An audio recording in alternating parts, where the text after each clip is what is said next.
ভারতের আগরতলাস্থ বাংলাদেশ উপহাই কমিশনে হামলার প্রতিবাদে বিক্ষোভ মিছিল। বিক্ষোভে উত্তাল ঢাকা, স্থান রাজু ভাস্কর্য।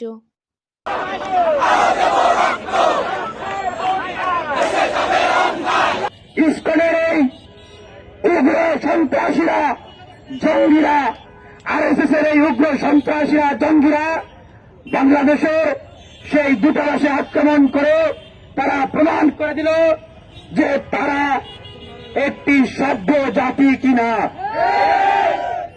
তারা বিশ্বের যে সভ্যতা, যে ভদ্রতা, সেটিকে তারা ধারণ করে কিনা। ভারতের মানুষের কাছে প্রশ্ন রাখছি, প্রত্যেকটি ভারতের মানুষের কাছে প্রশ্ন রাখছি, আজকে ভারতে যে ঘটনা হয়েছে, এটি কি আপনাদের সভ্যতা এবং ভদ্রতার পরিচয় প্রকাশ করে কি না?